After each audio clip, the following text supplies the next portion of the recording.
Kapag tayo ay na-identify na bilang isang taong may disiplina sa paggastos, mas magiging madali para sa atin na ma-maintain ang ating mga financial habits.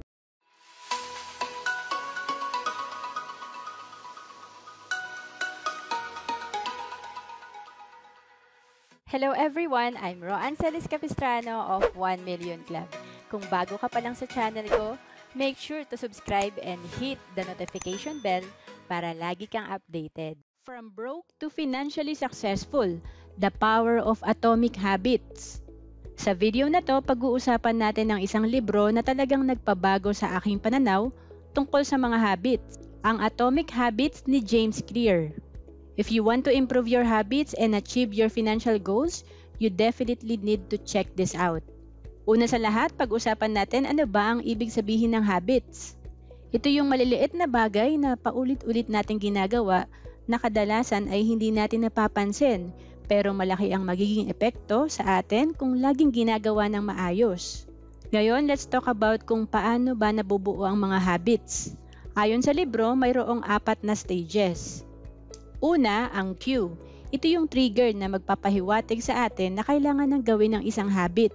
Pangalawa, ang craving o yung intense desire na gumawa ng habit. Pangatlo, ang response o yung habit mismo. At pang-apat, ang reward o yung positibong resulta na magpapalakas sa ating habit. Now, let me share with you 5 key takeaways from this book that can help you improve your financial habits. Una, start small and focus on the process. It's important to focus on the small habits that you can maintain over a long period of time. Halimbawa na lang ay ang pag-iipon ng kaunting halaga kada linggo o ang pagtatrack ng iyong daily expenses. It may seem insignificant but they can have a huge impact on your finances in the long run. The key is to be consistent with these habits. Remember, it's not about making huge changes overnight, but about making small, sustainable changes that you can stick with over time. Pangalawa, paggamit ng habit stacking. Ano nga ba ito? Ang habit stacking ay ang pagdadagdag ng isang bagong habit sa isang existing na habit na ginagawa natin araw-araw. Halimbawa, kung araw-araw mong ginagawa ang pag-check ng iyong email sa umaga, pwede mo nang idagdag ang pagsusuri ng iyong budget sa iyong daily routine. Kapag nakasanayan mo na ang habit stacking, mas magiging madali para sa iyo na magdagdag ng mga bagong habits sa iyong araw-araw na buhay. Halimbawa, pwede mong idagdag ang pagbabasa ng mga financial blogs o books sa oras na nakatatak sa iyong daily routine. Ang maganda sa habit stacking ay hindi mo na kailangan gumawa ng malaking pagbabago sa iyong routine. Maliliit na pagbabago lamang ang kailangan para magtagumpay sa pagpapabuti ng ating buhay at finances. Sa ganitong paraan, hindi mo rin maiiwasan na mag-slip up sa mga bagong habits na idinagdag mo sa iyong routine.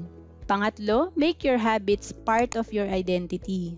According to the book, the most effective way to change a habit is to change your identity. Tell yourself that you are someone who values financial stability and has discipline in spending.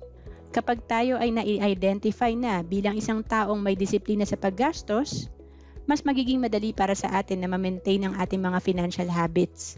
Halimbawa, kung gusto natin mag-ipon ng pera, dapat nating ituring ang pag-iipon bilang parte ng ating pagkatao at hindi lamang isang kailangan.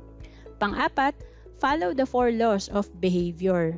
First, make the cue obvious. Halimbawa, kung gusto nating mag-ipon ng pera, pwede nating lagyan ng malaking ipon na post-it note ang ating monitor para lagi nating naaalala ang ating goal. Second, make the craving attractive and exciting. Halimbawa, kung gusto nating mag-ipon ng pera, pwede nating sabihin sa ating sarili na dahil sa pag-iipon, mas magkakaroon tayo ng mas malawak na opportunities sa hinaharap. Third, make the response easy to do. Halimbawa, kung gusto nating mag-ipon ng pera, pwede nating iset up ang ating bank account para mag-automate ng paglalagay ng pera sa ating savings account. And fourth, make the reward satisfying and fulfilling. Halimbawa, kung gusto nating mag-ipon ng pera, pwede tayong magtakda ng reward para sa ating sarili na kung nakapag-ipon tayo ng sapat, pwede nating i-treat ang ating sarili sa isang masarap na kainan. At panglima, focus on progress, not perfection.